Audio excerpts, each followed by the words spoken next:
the today's topic is basically creating an application where you can select the resumes of your job, the job that you have posted using LLMs.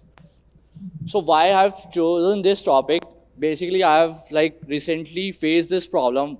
At Equitalist, we are hiring, and while hiring, we've got, if you see, we got a hell lot of resumes, like in thousands. Now I cannot just go through thousands of resumes, which most of them are like shit. So I was thinking if there is some way to talk to the resumes and to get the information out of it, which is not even listed in the resume, right? So we are a cap table management company, and I wanted people who have worked in that space. But when you list down the name of the company, you don't get to know what that company does.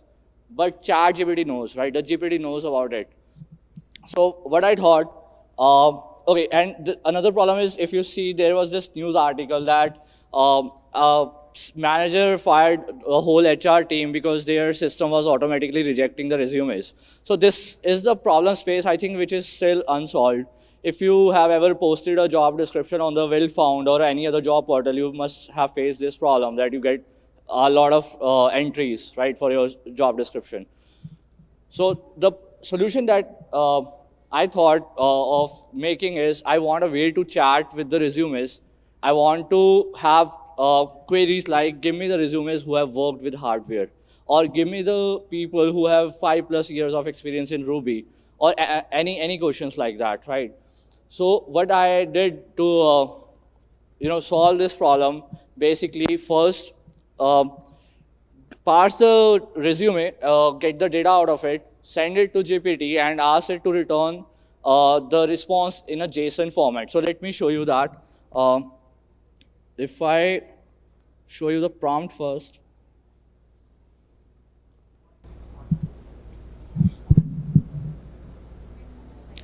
Yeah, you can, I think, read, right? So here, okay. So this, I gave the prompt that given the following resume of a candidate, answer the following points, right? What industries he has worked in, and how many years of experience he has, what skills the candidate possesses. So, and ask it to give me the response in a JSON format and strictly return the JSON format, right? So once I did that and I sent the resume to it, if you see this was a resume that I parsed, it gave me this response back. This is a JSON format, ignore the Angular brackets over here that I asked it to put that in. Then saving it to the database, right, in a SQL database, basically. Now if you see the response it gave me back, it's a pretty good one. So it listed down all the programming languages candidate has worked in and a number of years of experience he has in each of them, and qualification of the candidate. You can ask other things also. I wanted the industry also, so I got that out of it and saved it in a SQL database, right? I have all the tables over here, and the data is over here. Skill and industry and all sort of thing, qualification of that resume holder. Now what I can do is I can send it the queries so that first of all I can have UI based filters, right? I can have a drop down for industry and select the industries from there and then do it. So I was thinking, the reason I'm sharing this with all of you is this is, I think, still unsolved problem, and I want that maybe some of you will work on this and create a proper solution out of it. And I mean, we can collaborate on that part. Okay, let me show you a demo also of it. If I show you, I see this is, let me just, yeah. I want, queries like this to work out. Give me the resumes of someone who has worked in e-commerce industry, or give me the resumes of someone who has studied from a particular college. So how I'm solving this? Okay. So getting the input. Wait a second. And again, doing the same steps, right? Getting the input and asking GPT to create a SQL out of it, and then use that SQL to return the resumes. But there is still a lot to be done over here. So if anyone is interested in this problem, we can discuss about it and can work on this. Yeah, that's all. Thank you. Yeah, most JavaScript frameworks run on runtime, and that's a big problem. Because, let's consider this example. That's a React example, and what React does is like it creates a temp element, and it just performs that conciliation between the app state and the DOM, and that's an expensive process. Um, but it happens for almost every JavaScript framework. And yeah, so one other problem which everyone faces is debugging. Like, these frameworks kind of generate a gibberish code which you don't understand most, and that's another problem as well. And a couple of other problems with current JavaScript frameworks: large bundle sizes, slow page times, and all. The answer to all of this is Svelte. So the specialty of Svelte is basically it runs at build time. So all of these run at runtime, which means it's very expensive to do all of that diffing, reconciliation between app state and the DOM. But Svelte exactly knows which element should be changed when someone does something. And I think this is their secret sauce basically, and that's why Svelte lets you build performant apps. Yeah, so I showed you this example and all of that, but I didn't get much time to show that code which React generates, but all Svelte does is just that. It's very simple, readable to a programmer, and it works on the concept of event propagation.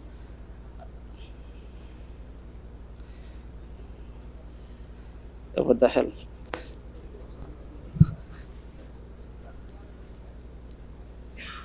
Yeah, so it works on the concept of event propagation, and that's the fundamental difference. Like, instead of every time you check the whole DOM and compare it to app state, why don't you just go and change what needs to be changed? As a programmer, you can define it, and that's what Svelte lets you do that. And that is one of the reason its app sizes is very slow. If you can see down here, the resources used by a Svelte app is just 7 KB versus a React app for the same app is 131 KB, about 20x difference. And yeah, so bundle sizes, it solves that. Yeah, event propagation, that's what I was saying. It's better than change detection. No runtime is required. And this is a meme I made.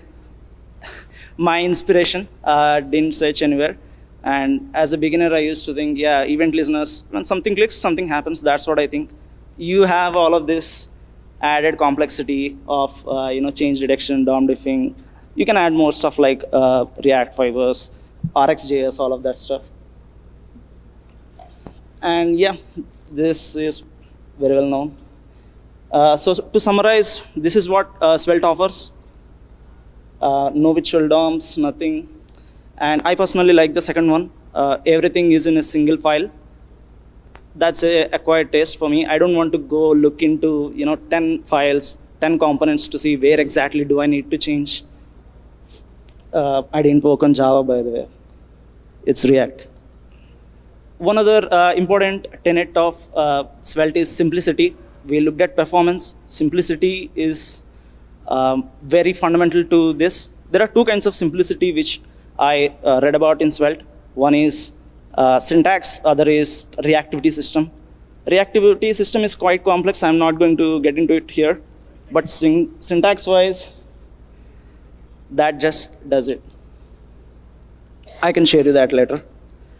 Yeah, this, I just talked about that. You can look into it later. So what Svelte taught me is, not only it just taught me to build, it's a different way of looking at JavaScript frameworks.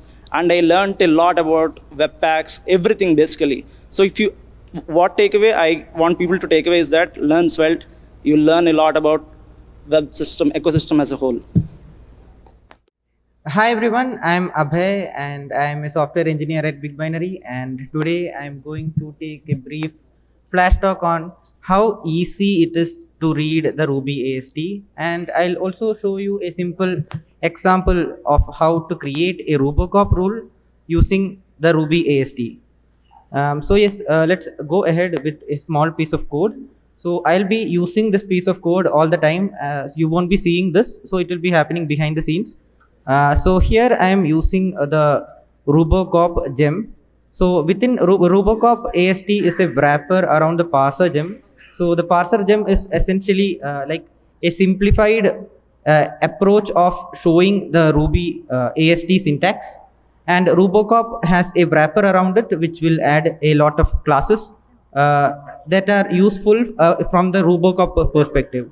So why do we actually need this on the first place? So let's say you need to modify a lot of code, due to some refactor.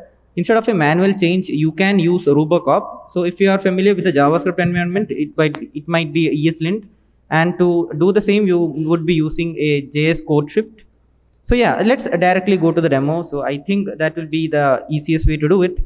So I have a few examples on my side. So yes, so it is scrolled up. So here I'll take this particular example and I'll directly go to the console, and I have that AST method defined here. So if I paste this particular code and do an AST of code, you can directly see the AST corresponding to it. So first of all, let's try to understand what this means. So here, what does the send method mean? So the send method corresponds to the object.send. So we already know that everything in Ruby is an object. So here essentially the string is an object. So here if I do hello world dot class, it is a string. So if I go to the superclass, it is an object. So the same is with numbers as well. So if I do a superclass dot superclass, it is an object. So it is an object essentially. So this is an object.send method, or in other words, I can do something like string.new hello world dot send upcase. So it is essentially doing the same thing. So and let me go to any other example so that you get an understanding of how this happens. So if I do a AST of code, it is again building the AST corresponding to it. So here this is the function definition, followed by it is accepting two arguments, and it is very straightforward syntax which is very similar to the Lisp programming language. So here again we have the send method, and the send method is happening over the operator plus. So here the add operator is happening over the operands A and B, and it is returning the result. So it is as straightforward as that. So let me take one more example. So I'll take this one and I'll paste it here, and if I do an AST of code, so here again it is a very straightforward implementation where first of all we define an array and we are calling the map operation over this particular array using the send, and then the result itself is a block. So it is wrapped using a block, and here it is accepting one argument and it is taking the star like taking the star operator and applying it over A twice. So it is as easy as that. So here my talk is based on this particular RubyConf rule. So I'll take a very simple rule. So here this is a bad practice. The first one is a bad example. So I am doing a pluck operation and taking the first. So that means I'm essentially executing this particular query and fetching everything inside the database in the sites table. So instead, if I do a pick, that will essentially save me a lot of time. So like writing this particular RubyConf rule is pretty much straightforward. So here we have, first of all, we just see what is the like the tree corresponding to it. So here I'll paste it, and if I do a AST of code, you can see that it has a send method, and this part is optional, like not optional, it could be anything. So here instead of that I'll be replacing it with an underscore, and here the next we have title, which can be anything, right? So here, and again the first should become at the end. So this is essentially a AST corresponding to it, and this is the syntax corresponding to it. And if I do this, like it will essentially throw an offense. Yes. So here if I this needs to be done in a test driven approach. So we need to first write a spec corresponding to it. So you will, if you are familiar with RubyConf errors, this will be how an error will look like. So we'll first write a spec corresponding to it, and if I do a bundle exec rspec, we can directly run it and make sure that it is correctly working. So yeah, that is how you can use the AST to do it. And I haven't covered the autocorrect on how to do it autocorrect, but it is essentially replacing a part of the AST to make the changes.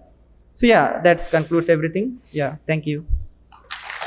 So I'm Anurag Mishra. I'm a senior software engineer at SBS.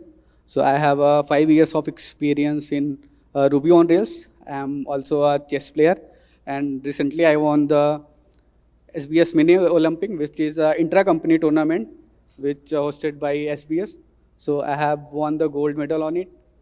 So today my topic is active record hidden methods. So why this topic? So just I want to sharing the love with Ruby methods. I share it on the LinkedIn all the time, so you can follow me. And let's start. So so first method is excluding. So this is the use case. For example, we have a e-commerce site, and there we don't want to share all the list where all the list of item which we don't have. For example, in this example, the stock is 0. So we can use the excluding method. By using that method, we will only get all the stocks where the stock is 1 or like more than that. So the second, so it is a finder method.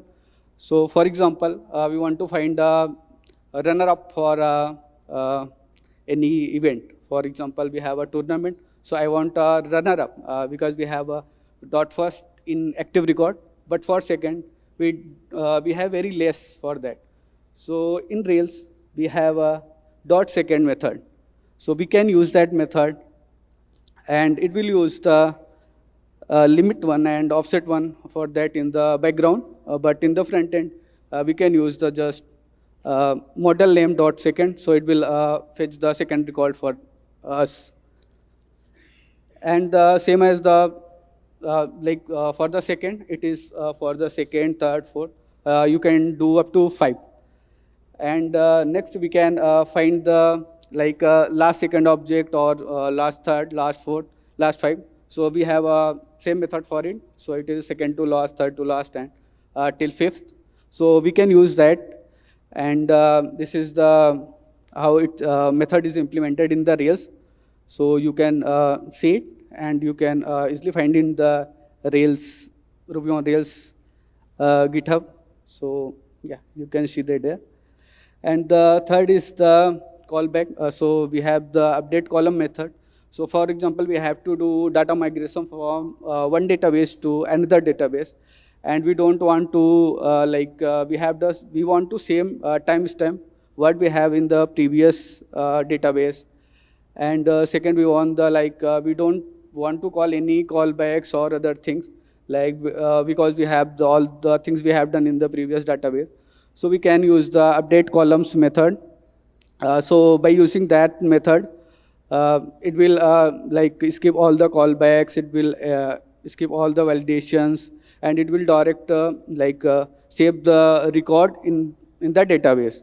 So we can use that, and it will probably it will skip the timestamp. And the next is annotate method. So for example, we are writing a very complex query, which our juniors will come and they will not able to understand easily. So we can use the annotate method. By using it, will when the query execute in the log file or anywhere in the console, so it will show us the comment for that. For example, in first user.annotate, we are using the single line comment, and in the next one, we are using the multi-line comment. So you can use both of them, first line and one line and multi-line. So the last one is explain method. So I think the query is not getting popular, but you can see in the Rails console. So it will explain the we have for example, we have a very complex query and we are not able to understand it. So we can use the .explain method, and it will explain us to what is going on there. For example, how it is. It will what query it is, MySQL or Postgres, what query it is executing, and how it is how the row affected, and all the things which we want to find it on the log. So it will explain all the things. So currently in Rails 7 I have checked, it only supported the MySQL and Postgres. So yeah, thank you. Okay, so yeah, my name is Akshay Khot. I run a small software company based out of Victoria, British Columbia in Canada. The reason, actually I was gonna talk about a different topic, reading Rails source code, but I realized I couldn't be able to fit it in 5 minutes, so I switched it at the last minute, and I'm talking about learning in public because that's what I've been doing so far. So just to give some background, I used to be a .NET developer for 7 years, and 3 years ago I started learning Ruby and Rails. And as I started learning Rails, I also started writing on my blog. It's at writesoftwarewell.com. I don't know if any of you have seen it, but I've been writing there for the past 3 years now, and it's grown beyond my expectations. Like more than 30 to 50,000 readers read it every month, and it has helped me build a lot of friends and connections. It brought me a lot of professional and business opportunities as well. And so just wanted to mention that, like, if you're learning something new technology, it's always beneficial to, if you share that thing with the public, like start your own blog or record videos or just share anything. Because the thing is, it helps with your, not only with your career growth and getting opportunities, but writing about it helps you learn it from like a second perspective, and it helps you revisit the principles, because when you're writing, you realize you don't know many of the things you're writing about. So then you learn more and write about those. So it's really beneficial for your own understanding. And because when I started learning Rails, I had no idea how any of this worked. I had never programmed it in Ruby 3 years ago. And now I run a company focused solely on Ruby and Ruby on Rails. So just want to mention that if you're learning something new, please try to share it with others. You'll find a lot of other similar-minded people with you on your journey. And there's no shame in, if you don't know something, never be afraid to ask online or in your writing, or if you learn something new, no matter how basic it is, just share it online. And the other thing it will bring is a lot of like inbound opportunities to you. In business, there's like inbound marketing and outbound marketing.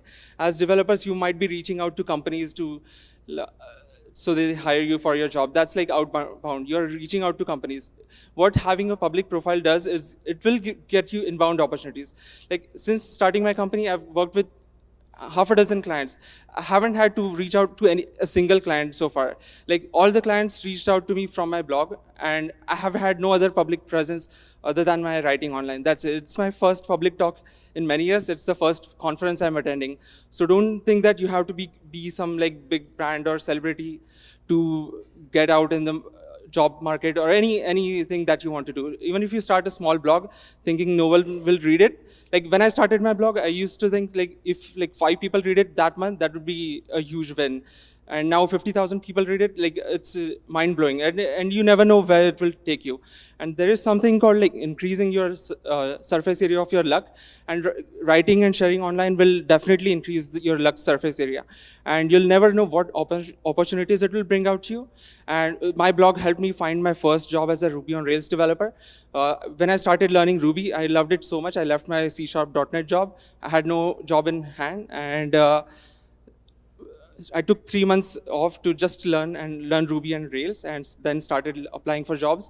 And the reason I got my job because the lead developer at that company had read my blog, and they skipped the technical interview, and they just brought me in for the next interview round. So it will help you in ways that you would never imagine, and it will also help your writing skills. Writing is one of the most important skills you can have in your life.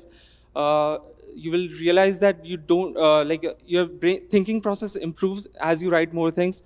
And reading your own writing, even if you haven't never written before, I'll definitely encourage you, start writing anything. Don't use it, use chat or ChatGPT or AI, but definitely write from like whatever thing is in your mind and revise it continuously, and it will help you in thinking. Like the most important benefit of writing is it will help you think better. And that's a skill that will not only help you in your job careers, but in your overall life. So that's what my main message is. Just start learning, learn as much as you can, and share some part of it. Like share everything you know. I would suggest share everything, but even if that's not possible, take something small you learned today, share some small part of it. You don't have to be a YouTuber, you don't have to be a big influencer, just start a blog, and you can make much more impact than you'd think you'd be making. And it's not only for branding, it's for yourself, and that's it. Thank you.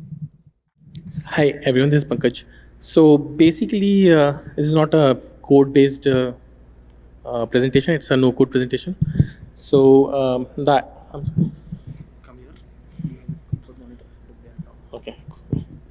Yeah. So the idea of this RAG is of this presentation is that in a traditional RAG, what we do is we have a chat window and a context window, and we upload some documents, and then ask some relevant questions to the LLM. Now the problem is that sometimes it may not produce relevant results, and so that leads us into a question: what do we do with this result? Should we use it, or should we what do we do with the retrieve document? Should we reject all the documents, or should we loop back into the existing question and maybe ask a more relevant question to the LLM? All those sorts of problems actually occur in a so yeah, this is what this is about, and I'm sorry. So yeah, ideal scenario is when you ask a question, you get the relevant documents and accurate information and precise generation. So you have more reliable generation. But certain scenarios where it does not produce great results. So for example, say something like this. This is a question in which say if you ask okay, it's not anyway. One second. Yeah, so say if you ask a logical question to a LLM, and it may not actually tell you which direction is, say, Edinburgh from London or something like that. And then in such scenarios, you might want to use a technique called as this CRAG. In traditional retrieval, what happens is it's a one-step process. We have a document, we upload the document, and then we ask some relevant questions, and sometimes it is not relevant. So this leads us into a direction of what is known as active RAG. And in active RAG, we have to figure out what to do with these results, whether we ask different new questions or these kind of things. So let me come to the. Basically, when we do normal retrieval, this is what happens. Now, this new nifty technique called CRAG, what happens is we have a different kind of model called evaluator. And this model is basically a small 770 million parameter model. So what we do is it ranks basically your relevance results from -1 to +1. And based on that, you basically judge what to do with these results. If it's a correct kind of retrieval, then we go ahead and do the generation. If it is ambiguous, then we have to decide how relevant it is. For example, in the correct one, at least you get one relevant document. But if you don't get more than one, then if it is an ambiguous scenario, then basically we have to use switch and figure out. We have to do knowledge refinement on this. So, for example, what happens in knowledge refinement is that you take you divide the knowledge you divide your knowledge like the retrieval into knowledge strips, and each knowledge strip is basically and you rank them from -1 to +1, and you reject the stuff that you don't need, and then you again recompose the entire text, and that text is basically what would be used for retrieval. Similarly, if it is not the correct retrieval, then we go for a internet search, and then apply the same procedure and create knowledge strips and rank the results, and then recompose the text. And again, so that's the whole idea about this CRAG. That's it. Hello everyone, good afternoon. I'm Rahul. I take care of engineering at Zapro AI. So we are building vendor relationship management tool for startups at Zapro AI. And I'd appreciate if you guys can check it out. And today I'm going to talk about how do you use dry in test cases, right? I'll set the premise first. So when we started our application, we had around like 20 to 30 modules, right? Which has the similar functionalities, and most of them are CRUD APIs, right? You have to create, update, delete, deactivate, right? And so many functions that are so similar, right? And we write aspects, right? It's a mandatory to write aspect, and only then it goes to your production, right? We started writing test cases. Just after writing 2-3 test cases for controllers, we realized that it doesn't look good. You can see, right? Can you guys read it? What it does? So I'll just give you a gist of what it does. So it's a test case for deleting an API, deleting an object in an API, right? It first checks if the user is logged in, then if it is logged in, if he has access to delete, right? If he has access to the object, right? And then if the object can be deleted or not, whether it's already used, right? These are the basic checks which occurs for all the different resources. Doesn't matter whether it's an address book or a log or activity, right?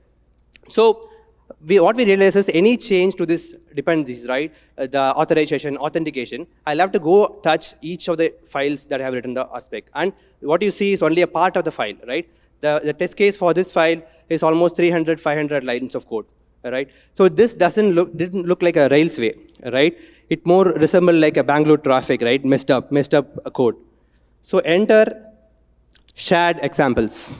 What are shared examples, right? Shared examples lets you define the behavior of classes and modules, right? You can define your behavior of a specific class, object, and you can use it wherever you need. This is an example of one such use case where an API, all the authenticated API needs this test case, right? We don't need any open APIs.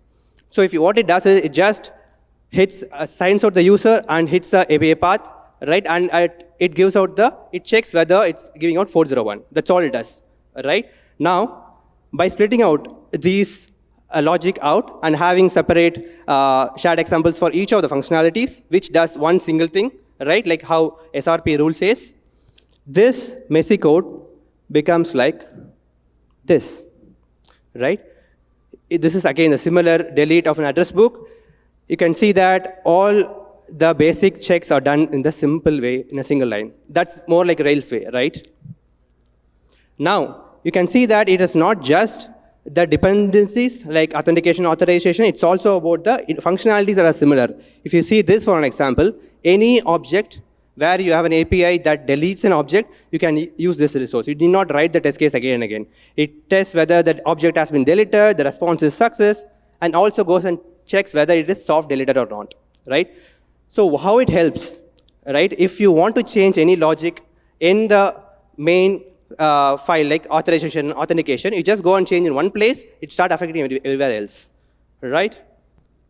It's an example of how a paginated API should work, right? All the controllers will have pagination. It will have sort, filter, everything. And we have just one shared example for that. It will have 100, 200 lines of code with all the test cases. And similar example for service objects. So we use service objects where the first param is always a doer and second is an account. So we wanted to ensure that everyone who writes service objects must authorize the object first. So this is our setup. So everybody who's implementing will just include this shared example and they're sorted for all the security purposes. It'll check whether they have access to the object, whether they belong to the same account, and so on. And when you have similar functionalities across models, right? For example, we have approval flow, right? Which is in for expense, for task, for contracts, right? There, every object has approval flow. It has to send up a notification. It has a current approver who has the past approvers, right? So you again define the shared context. So shared context are basically the way to set up the objects for your test, right? And then you can pass it as an argument to the shared examples itself. So you can see that the current approvers, current approval are all implemented like this. You just have to include this in all other modules that you're using. Thank you so much. Hey, hi everyone. I'm Shrajan Dadij. So the topic is shift left, stay ahead. This is in context to application security. Yeah, I'm Shajan Dadi, Senior AppSec Engineer at Coupa. So like if you see this graph, the x-axis, it will show the software development life cycle. So the SDLC process in a linear manner. So on the left, you see we have plan and design, and we develop, we test, we deploy, and then we monitor, right? And then on the y-axis, you see like the attention to security, like where should we put that more, right? So if you see like on the right side, the blue curve, you see, it was a traditional security model. So earlier we used to look at the security in the application more towards the end, like when we are releasing the product, right? But now it's a new shift in the security space. We are looking more on the dev and design side, and we are shifting left our security model. So why we are doing that? So it says like the cost and time required to find and fix the vulnerabilities, fix the issues. It's a lot more in production than in dev and test. And there is a reputation damage as well. So yeah, we are shifting more towards the design phase and dev part. So what we can do? So we can integrate the security scans, we can automate that. So there are scanners we can integrate in the PR level. It would block the PRs if there are issues. Then the developers can go review and fix those issues. If there are false positive findings, the AppSec team member will come, he'll review, and then he'll unblock that. So we should have those checks on the PR level itself. So this is like you see on the GitHub. It will block that PR, that cross you see. So the type of scans, like what automation scans do we have? So we have like SAST scans, static scans. So these they analyze the code directly and then find the vulnerabilities. It can detect the patterns. These are language specific. So you see the top ones are open source. So Ruby we use Brakeman, Golang, GoSack, Python Bandit, and the below ones are like the vendor dependent. So GitHub Advanced Security, the CodeQL tool we have. So that is like the best tool in the security space for these type of scanning. Then we have DAST scans. So these are dynamic scans.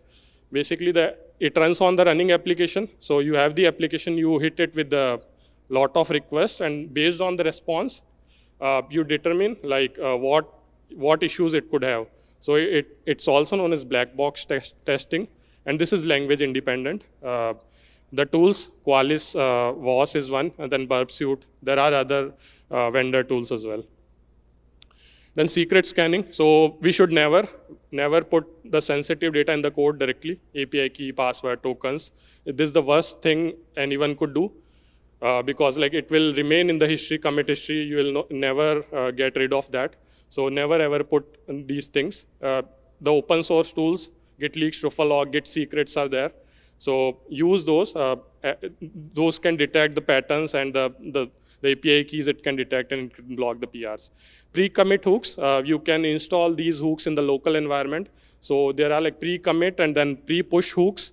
So it can right at the time of committing in the local, it will run those scanners, and it will detect like, okay, you have the secrets, and then it will prevent you from pushing on the GitHub or GitLab, right? Then we have software composition analysis. This is basically the dependency scanning. So like it reads, let's say you have Ruby, so it reads the gem file, Go mod file in case of Golang. And then like whatever open source vulnerabilities are there in the packages, it can look into that, and then it can show insights it can show the issues, like you need to bump that version. So yeah, there are like Sneak and Dependabot. Dependabot is from GitHub, free tool from GitHub. Then license scanning. So a copyright term you all have heard. So there's a term called copyleft. So these are licenses. I mentioned this example, AGPL. So this license I mean, basically, if you have this licensed code into your code, then your proprietary code needs to be distributed if you have used that. So never use copyleft licenses. You can detect using Sneak or get it reviewed from your legal team. There are others as well, but yeah, I'll stop here. If you have questions related to this or more on AppSec side, you can contact me. Thanks. So, hello everyone. Hi, I'm Abhishek. I started working remotely as a Rails developer back in 2015. And after, having a lot of joy working remotely, I realized that there are some unique challenges also. And I thought, figuring it out on your own might be a little bit difficult. And that's how remote Indian community started. So, quick story. We all create these bucket lists, right?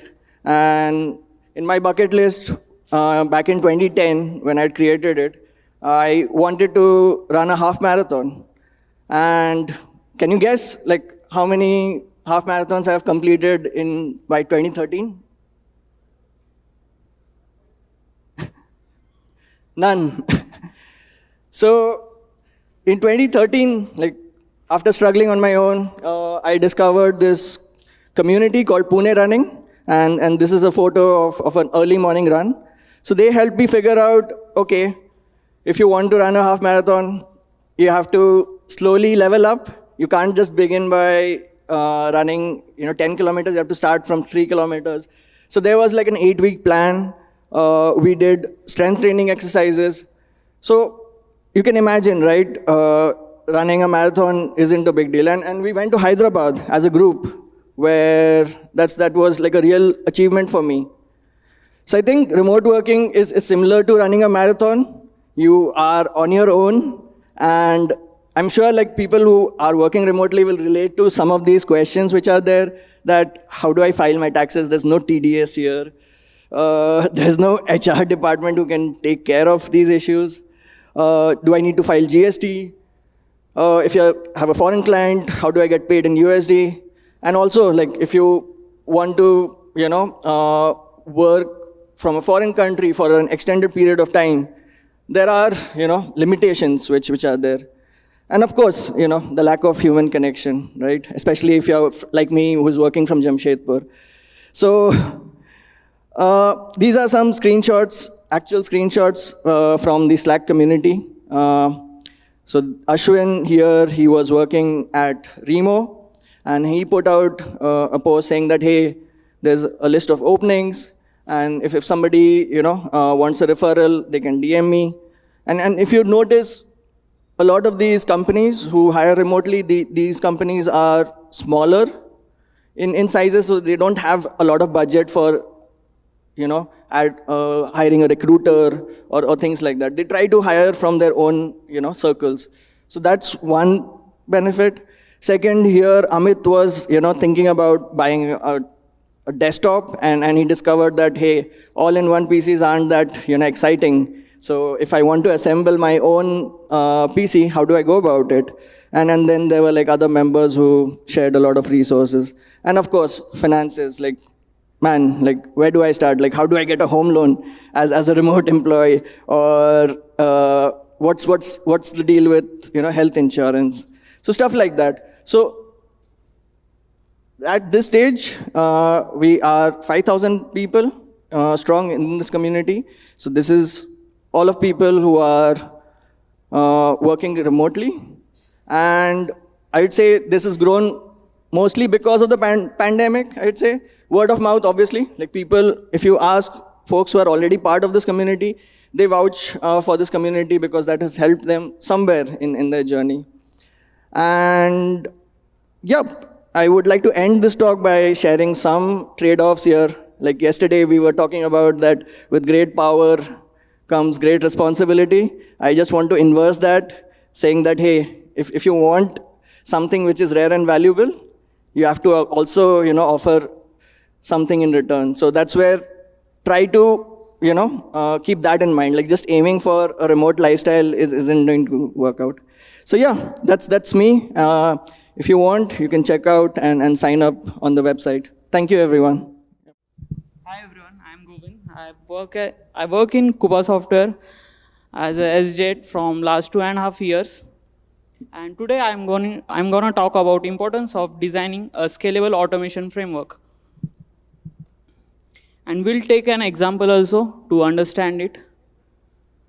Okay.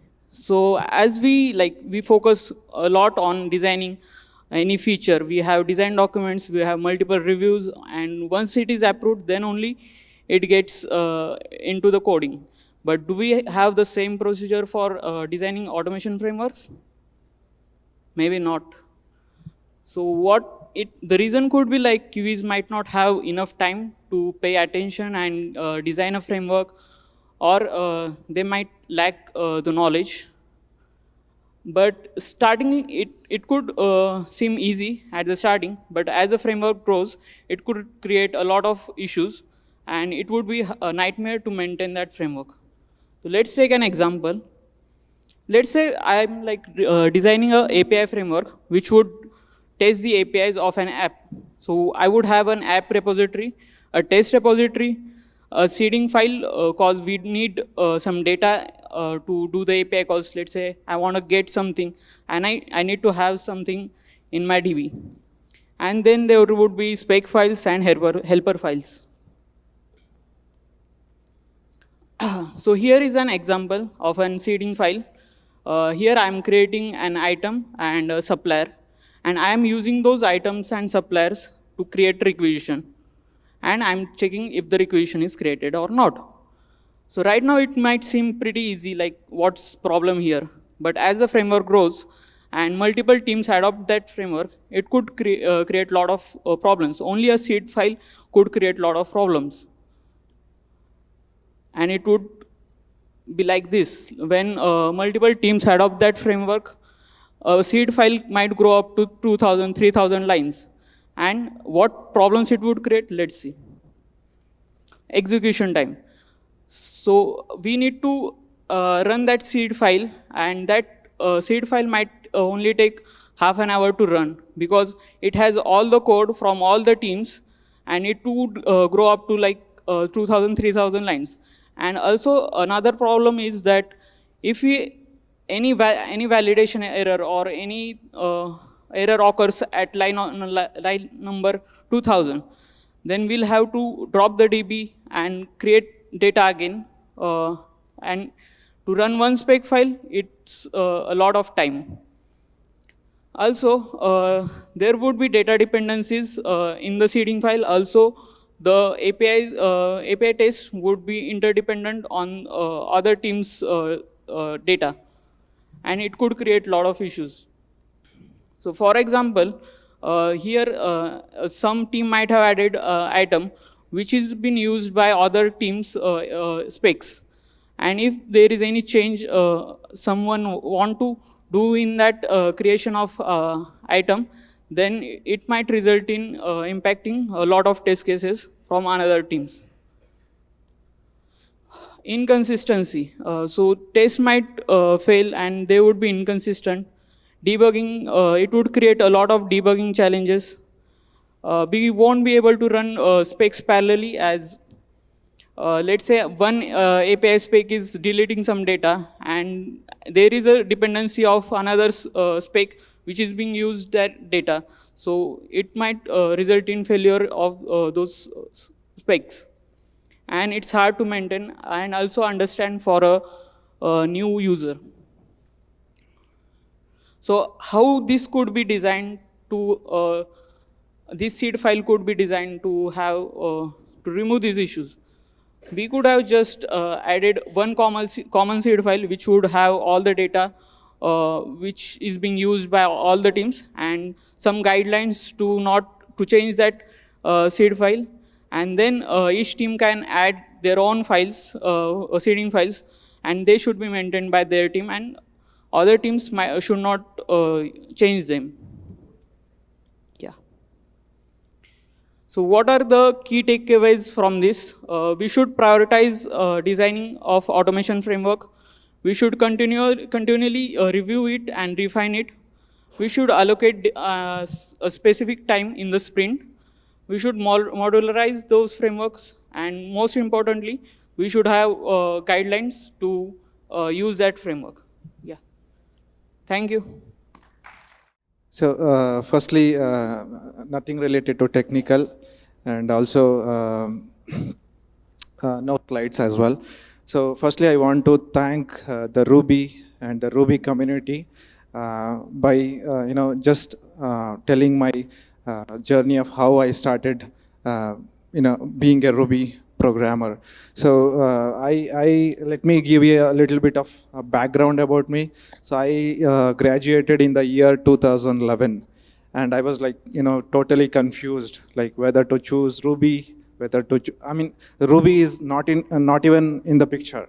Like from the college, I was like whether to choose Java, whether to choose C#, .NET. I was totally confused. So that's how I joined an institute, and with God grace, they were giving training on the Ruby. So I started my journey in the Ruby. So some of the maybe it is useful for the people who are just started their career. Some of the don'ts and some of the do's that I could have done. So probably I will start with some of the don'ts which I've noted down here. So don'ts is like I spend a lot of time in searching what's the future of Ruby, what's the future with Ruby. And definitely, guys, today is the answer. I mean, we see a lot of people here, and that tells the future of Ruby. And so the second question, is Ruby going to die? Those are my initial thoughts. So again, I started in the coding in the year 2011, and now it's 2024, and I can proudly say it's not. I have an answer for that. So another thing, why Twitter moved out of Ruby? So these are all the questions in the beginning, coming to my mind, and I used to spend a lot of time in exploring. So and why big MNC companies are not using Ruby? So again, this is another question. So to answer that again, I got a chance to work with a big MNC companies like Oracle, Cerner for a couple of years. So again, I have an answer. I think time has given the answer. So instead of these don'ts, some of the do's which I could have done, probably understand the Ruby better. Understand, Ruby looks, easy on the outer layer. Go inside into the Ruby. Understand the modules, understand the framework, understand the libraries, and even with the same thing with the Rails. So another do I could have done, understand each line of your code you write. So we in the open source world, we get a lot of ready-made pieces of code like ChatGPT, Stack Overflow. So we just copy those codes, paste it, and make it work. That's all we are trying to do. So, but instead of that, what I could have done better, understand each line of code that we write. And two more points. Review your scripts regularly.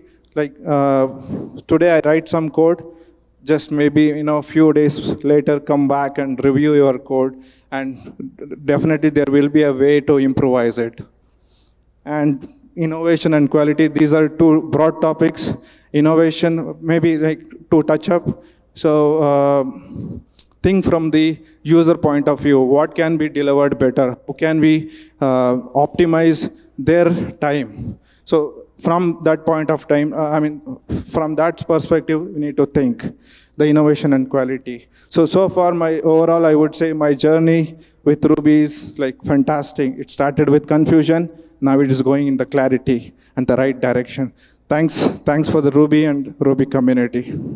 Thank you. I'm back to bore you a little bit. Is there anybody here who feels like they're a little bit stuck in their career? They're not doing what they should be doing? No? One person. Somebody who feels like they're learning, but maybe not fast enough, not deep enough. Okay, cool. All right. Hopefully, you'll get a few pointers that help you with this. So the idea of the talk is simple. I have these catchphrases that I keep telling my team members or anybody who listens, and then I'll explain what that means. Right? A catchphrase or an aphorism about a mental model or a worldview, and then a quick explainer of what that means. Okay? Bring your notepads, whatnot, write things down. But don't Google, because these are my original. I don't think you'll find anything if you Google things. All right, off you go. So first one, collect the dots, then connect the dots. Okay? This is a mental model. What does it mean?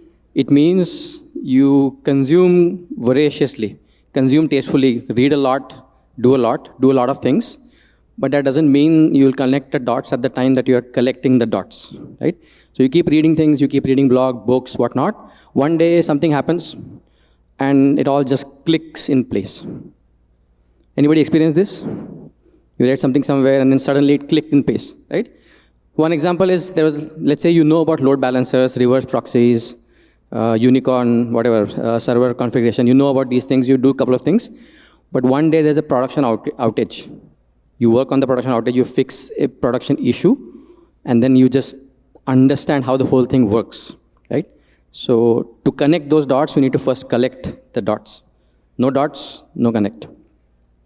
Second, explain the experience. If you're trying to teach somebody something, you're tempted to go and tell them before they do something. Right? You say, oh, don't do this. Oh, don't do that. Right? It happened yesterday. I was talking to 2 conference speakers, and I was trying to give them presentation tips. I did not do it for the one person, I did it for the other one. But they gave the talk, there were problems in the talk, and then realized. And then after that talk, I explained them what happened. So when you explain the experience, it helps cement those things in your head.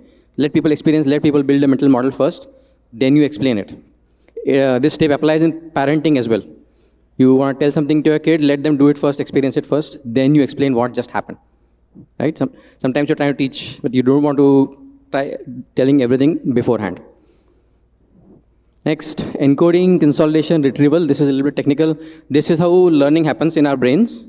When you hear something for the first time, it gets encoded in your brain, and consolidation is where it all comes together, when you connect the dots. Right? Consolidation is the technical term for connecting the dots, and how it happens is through retrieval. If I give an essay to you, and I ask you to retrieve that essay or rewrite the essay in your words, that is when the dots are going to get connected in your head. That is when it will get consolidated in your brain. Next up, doodling for dawdling, notes for thoughts. When you take notes, we have a nasty habit of mixing doodling and notes together. Right? One easy hack to do is keep 2 different notebooks, 2 different pens, doodle with one, write notes in the other one. Take lots of notes. You should take a lot of notes, but separate the doodling from the notes and write what you understand, not what you recall. Use recording tools to help you remember. But in your notes, you should write what you recall. It's never all or nothing. This is my favorite. Never all or nothing. Always a spectrum. Don't be drawn into quick stereotypes. I'll give you a few examples. Startups are better for early career than big tech. Nope. Wait, big tech is better for early career than startups. Nope, not true. Sometimes startups are better. Sometimes big tech is better. Don't form worldviews, rigid worldviews that give you nothing in return. Only hire from IITs. Nope, not a great idea. Never hire from IITs, also a bad idea. So don't get drawn into tropes like this. You have to form a more nuanced worldview. So the extension of that is that stereotype when pontificating, nuance when deciding. If you want to write a Twitter thread, you can write how people from IIT are bad hires. But if you want to hire somebody, you want to judge their capability and see if they are the right person for you, and only then make the decision. Okay, this is better explained by a diagram. So I call this your career framework: foundation, specialization, category of 1. Start with foundation first, build foundational understanding. Discover your specialization. You will have some things that you're naturally good at, better at, build on that, and then build 3-4 of those categories together that makes you uniquely positioned and better at a certain combination of things. That's called category of 1. If it's only in your head, it must be in a document. My time is up, but can I continue? All right. If it's only in your head, it must be in a document. Duh. Straightforward. Don't keep things in your head. Head is for coming up with ideas, thinking, not remembering things. All right, last two. When reviewing your work, you must reach a point where you edit things out. I did not do that with this talk. I did not edit things out. That's why I'm over time. But if you're asking somebody to review a talk, blog, whatnot, be in a position where they're going to ask you, please remove these things. Right? Have more to say, details, details, details. Then comes narrative. Compact vagueness with solution. This is great. This is a good one. Compact vagueness with analysis and simulation. If you are undecided about a couple of things, then you want to run some simulation and analysis. I'll give you an example. A friend of mine was trying to put a workshop together, and he was like, how much should I charge, batch size, etc. I said, okay, run a simulation. So I built a spreadsheet for him, desired hourly rate, cutoff, workshop time, things like that. Then you put it in a spreadsheet, and then finally you get a simulation like this. Now on the bottom right is the profitability zone.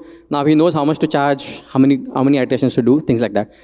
All right, I'm going to end it there. There's one here, plan your career better than plan your projects.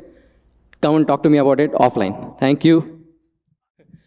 So how many of us identify here as Ruby developers? And those who are sleeping? Sleepy Ruby developers. Sleepy Ruby developers. Okay. Time not sleep. Okay. How many of you think Ruby as a functional programming language? Okay. And how many of you think it is more of a object-oriented programming language? Okay, cool. So have you heard about a term called the expression problem? Anyone here? Okay, that's what I'm going to talk about. So an expression problem is a mathematical expression that you want to write and solve in a programming language, right? It could be Ruby, Python, Java, anything. So think about this, that you're trying to write types in an object-oriented programming, right? Like you create classes, you create subtypes, etc., etc. And in a functional world, you create more methods, right? Functions, which operate on essentially data, right? There is no classes typically.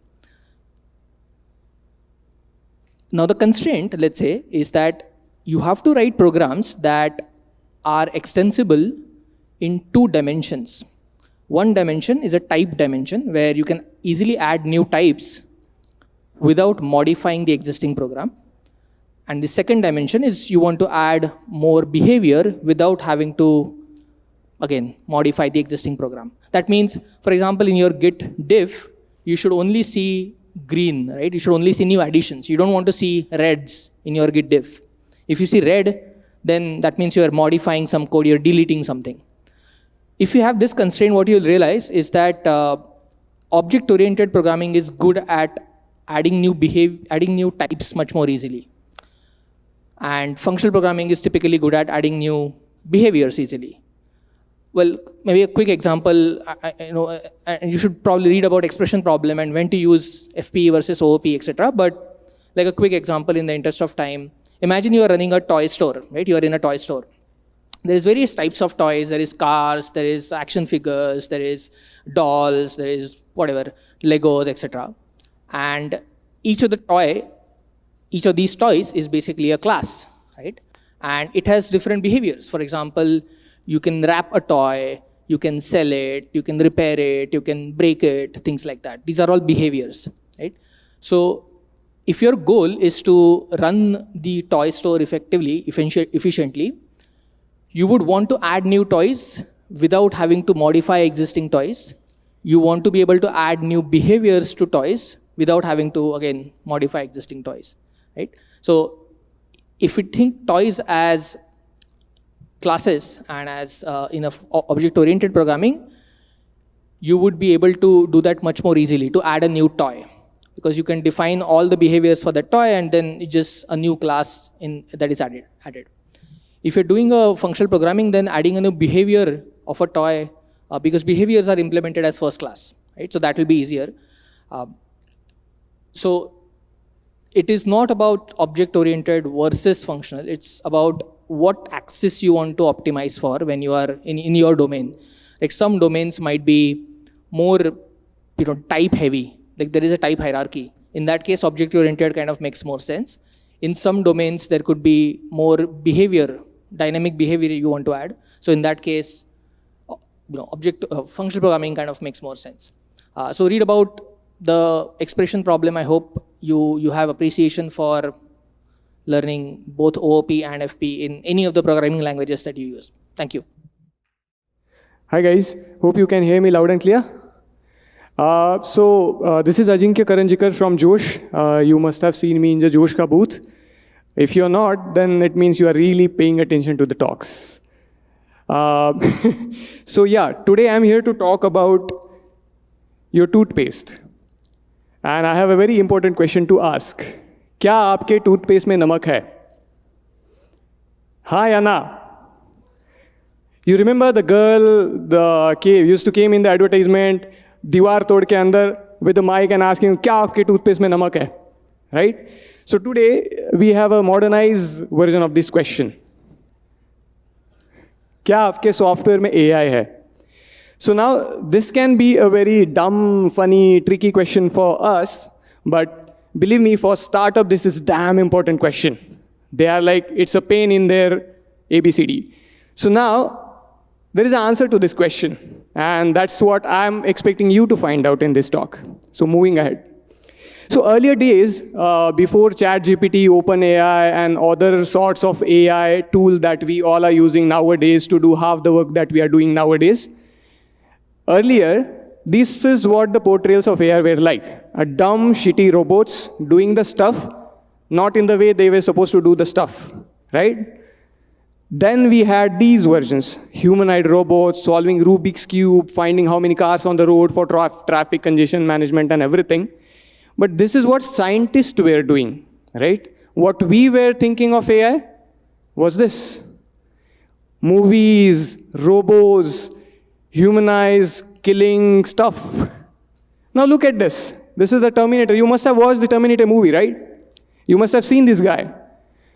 This guy has teeth. I mean, why? What's the reason behind an AI robot to have teeth? I mean, he lost all his skin and weight and fat and everything, but kept his teeth. Now that was the perception that we had in earlier days. But now, this is what the programmers are going through. You write a code for an object detection, you make it identify a dog using a cat, and yeah, it does that. That's the thing. But now, let's try what we have in 2024, this very day. So I have a simple question to ask to you guys. So the second one, I have a 10 liter of bottle and a 5 liter of bottle. I want to measure 5 liters. How do I do that? Any guesses? You must be thinking what kind of a question this guy is asking us, right? Just pour the water in the 5 liter bottle and you have a 5 liter water, right? I asked the same question to ChatGPT an hour ago. That's the answer. I'll just read it up for you. Fill the 10 liter bottle completely. Now the 10 liter bottle has 10 liters and the 5 liter bottle is completely empty because you haven't filled it. Now pour the water from 10 liter bottle to the 5 liter bottle until it's full. Now the 5 liter bottle has 5 liters and the 10 liter bottle has 5 liters. Empty the 5 liter bottle completely, which you just filled. Now the 10 liter bottle has 5 liters and the 5 liter bottle is empty. Pour the remaining 5 liters from the 10 liters to 5 liter bottle and there you go, you have 5 liter of water. That's ChatGPT. I asked the same question to an open source LLM, Llama. This is the answer I got. It's a less shitty version of the earlier answer. 2-step version of 5-step.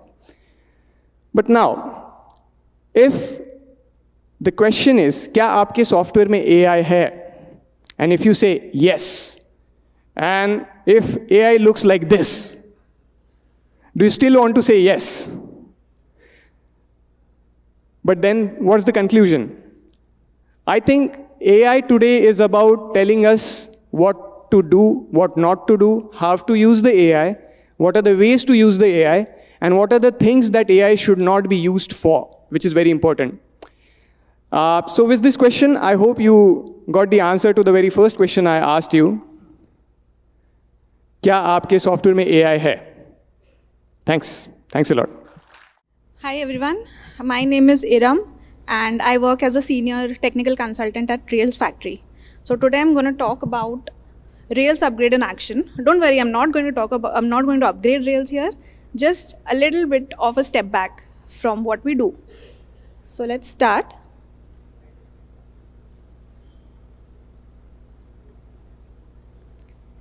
Okay. So let's talk a bit about Rails evolution. Basically, we have seen that for the past 2 days, we have heard a lot of diverse topics about Ruby and Rails and the ecosystem around it.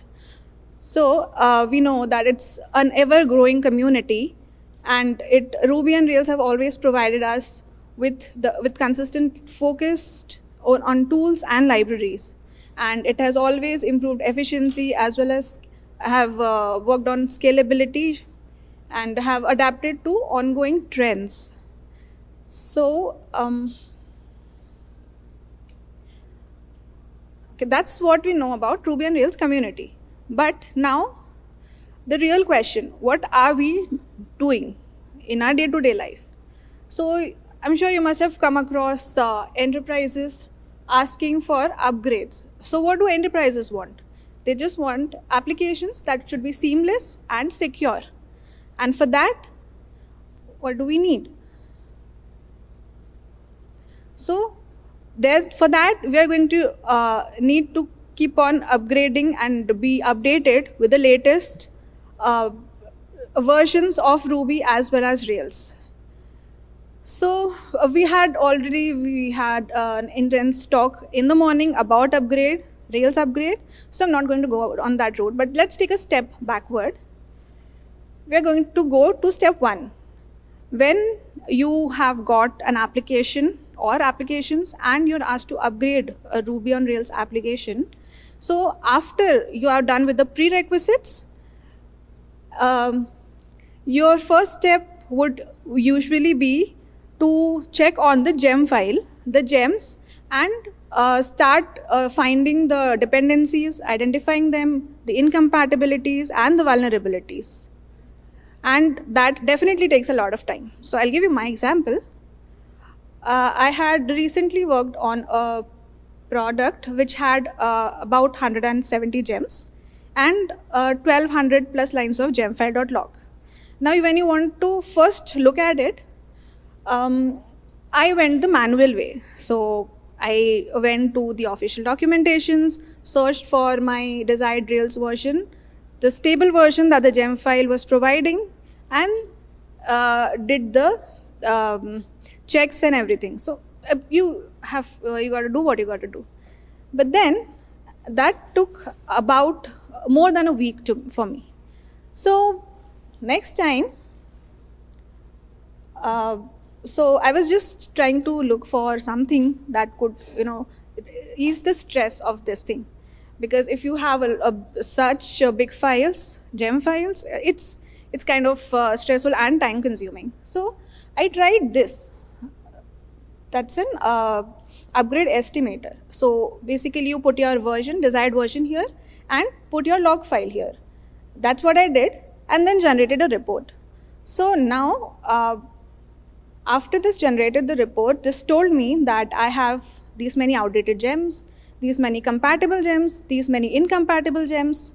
These are the vulnerabilities that I have in my code, the gems, and a few other parameters. So what it gave me was, it showed me your installed version has all of these versions of gems, and the version that you desire to upgrade it to should have all of these versions along with a compatibility report. And this kind of helped me a lot. And in addition to that, it also gave me a vulnerability report with the gems showing the possibility of attacks, security attacks, as well as criticality of the issues. So all in all, I just used this tool, and the time taken was reduced to 2 days.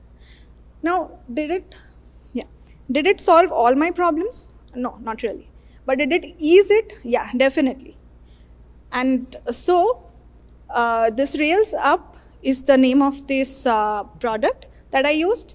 It is basically a comprehensive gem scan. It provides compatibility analysis with outdated gems, compatible gems, incompatible gems, and a vulnerability assessment report.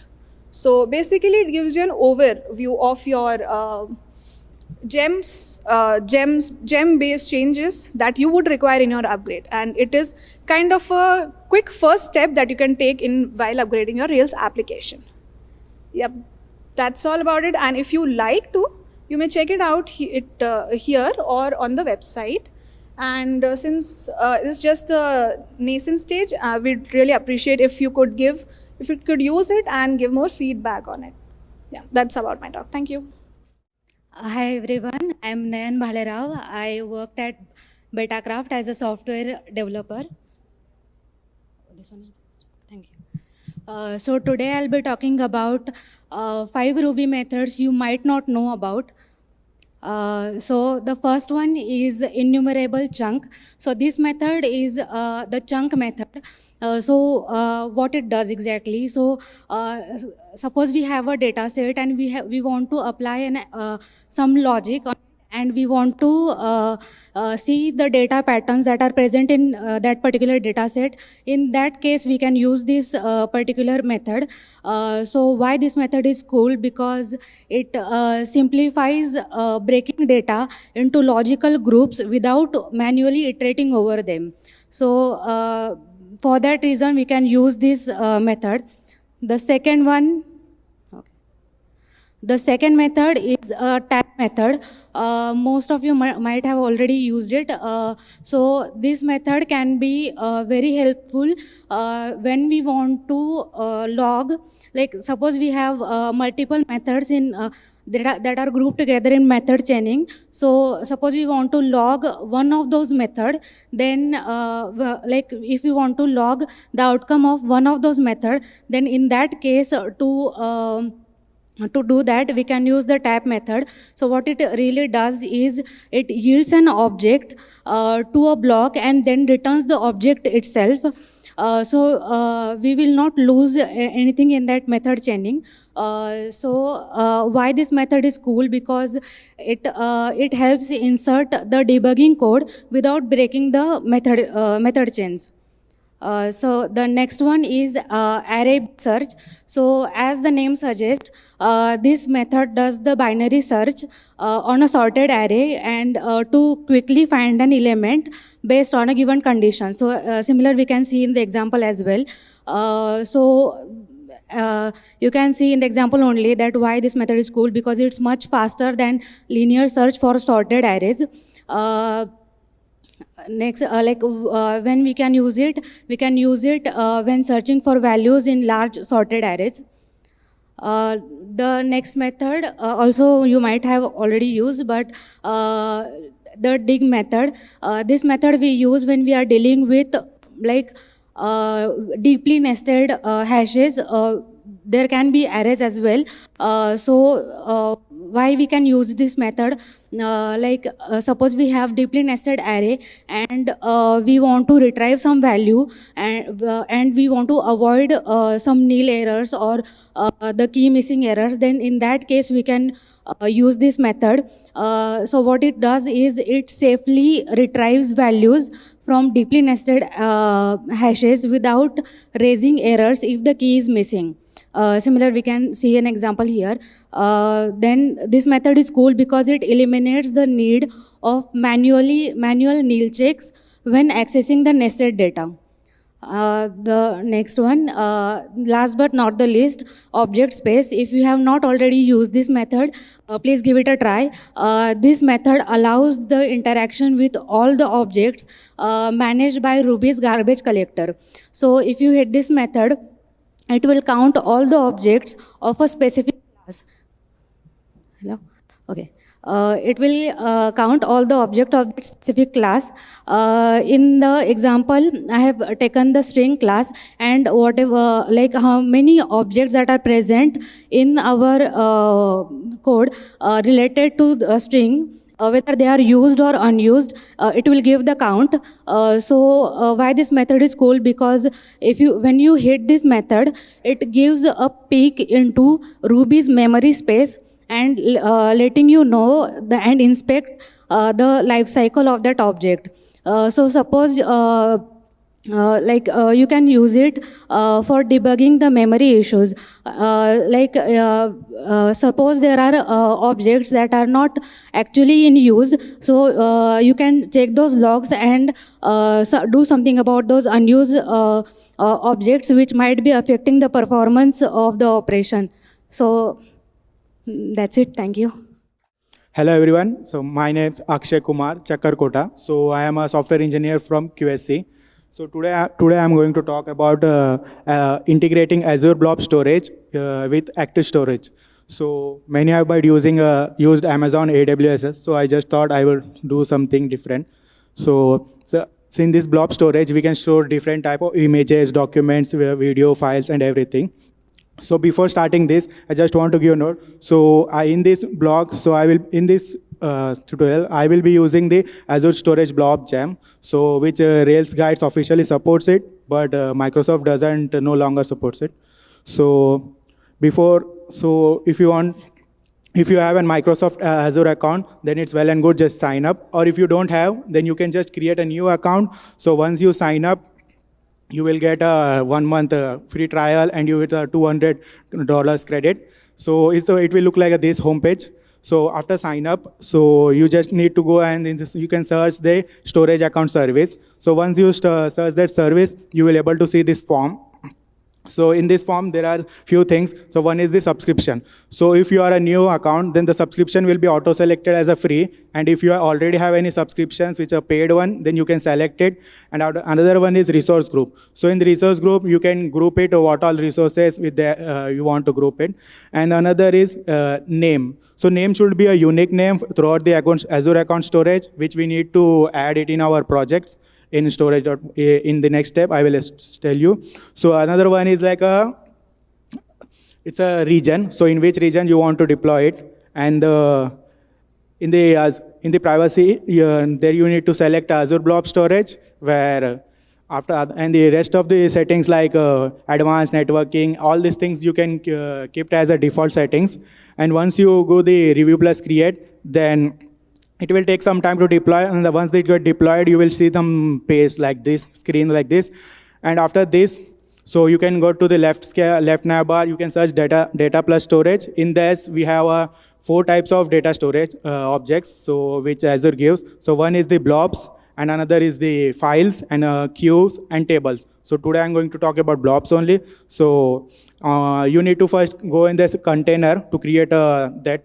So once you in the container, you can just create a name for that container, and apply it. Once the container name is gated, you need to make down that container name is also with you. So you need to add in your project.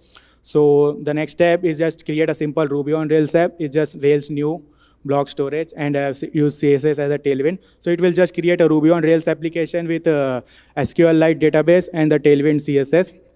And after this, I just run a migration for creating a blob. In this, I have a name, just one column for this. And for active storage setup, I have used run this command like to bin Rails active storage install. So it will create 3 migrations for active storage, and these are active storage blobs, active storage attachments, and active storage variant records.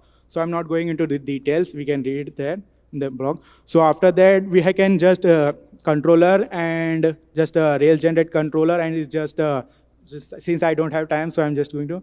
So I just a simple methods like index, create, show, where we can showing the forms and displaying the routes, and I have written routes we have. And just for one associations, just for associating the images as one attached, and it's a simple form which consists of name field and the file field. So in this, and this is this show page where we will be showing the image and name and the file link. And then the setup comes the storage blob gem. So once this installation is done, I think it's not loading. So once you need to go to the Azure storage, and just from there, storage plus networking, there is a section in sidebar where you can get the access keys. So with that access key, there will be 2 access keys. You can just take any one, and you need to store in the storage.yml in the Rails. So just uncomment that Microsoft section in that. Azure service will be active storage by default, and the account name which we created while creating the container, and the container will be of the block data. So, and apart from that, we need to store the access keys in a securely way. So we are using Rails credentials for that. So there's a command for this I have written. We can see editor vim. And if you want to use different editor, we can use that one in the code way. We can use that flag. And last thing is just we need to tell the active storage that to use the Microsoft as a storage service. And that's done. Then you just need to start the server, and you go to the localhost blocks, you will able to see the form, and you just need to enter the name and upload the blocks and just submit it. It will get directly uploaded into the Azure storage, and you can done. Thank you. Yeah, hi everyone. You might be wondering like why, although I got a full-fledged talk time to share all the things that I know, like I presented a talk yesterday, and why I'm here again in a flash talk where there are 5 minutes talk here. So it's about my journey as a meetup organizer, what I learned from it, and how different sort of experiences I had since I graduated in 2020. So I kind of started all this journey post-COVID only. So what are the first, like while starting this thing again, post-COVID was a great, quite a challenging thing. When I was just wondering around like what are sort of events in Ruby community that are happening. And while discussing that with Gautam, he said, we do have a meetup channel. I will give you access to organize those meetups, but just one thing that I want from you, that is a consistency with the meetups that you are going to organize. So, and when I scheduled my first ever meetup, till the last 2 days were remaining for the meetup, I didn't have a single speaker. So that was the case post-COVID growing up. And people were like, is it, the meetup is really going to happen or not, because there are no speakers. I said my goal is to connect with the people, not about like some talks or something. Even if there is no talk, we'll still connect with over coffee or something. We'll discuss about Ruby and what we want to share with one another. That's how we started. And I'm really happy that from that point to this point that we have a buffer of hosts for next 1 or 2 months, every time that we are organizing any meetup around Pune area. And today also, like I have discussed recently with Patton as well, that they are interested in hosting January's meetup. And we already have a host for December's meetup. And that's where we reached from that moment where I didn't have a speaker till last 2 days were remaining. And then we are also started reorganizing Rails Girls Pune as well post-COVID, because it was a yearly initiative prior to COVID, and I was also kind of part of it in a way. Like I attended with a few of my friends earlier, I accompanied them, and then I mentored few people as an intern, and afterward I actually organized it as an organizer. Now, the main thing happened when I visited RubyConf Australia to talk about threads versus fiber this year in April, where I got to know that entire Ruby community in Australia is kind of connected over a single Slack channel. And it was fascinating for me because everywhere, like all sort of smaller to smaller events are easily, I would say, like acknowledged by others, and they can share with one another that what sort of things they are into. And that's where this idea came in picture. That is forming a Ruby India community and starting online meetups for non-Puneheads, because I have got so many messages afterward that while I was posting on LinkedIn that can you have some meetups for us as well, those are not from Pune. I said, let's start with something at least online to start with, and I'm like at start I had every week one meetup. Then I got few suggestions that since it's every week, it's not getting that much attention. What you can do, you can have an alternate week. So from afterwards, like after this conference and all, if you're really interested, do join this Slack channel to get to know about this online meetups where you can connect with fellow Rubyists from all over India. And I'm really happy that people from like all over India are actually connecting to discuss about from boundaries and all. We even had 1 or 2 attendees from Gulf country as well. So the fellow joined and just said that I just want to connect with Ruby people. That's why I connected to this online meetup. And if you're really interested, do join this, because we are always posting about. And if you're having questions as well, you can post it there. There are other people who will help you out. And let's grow Ruby community even more. Yeah, thank you.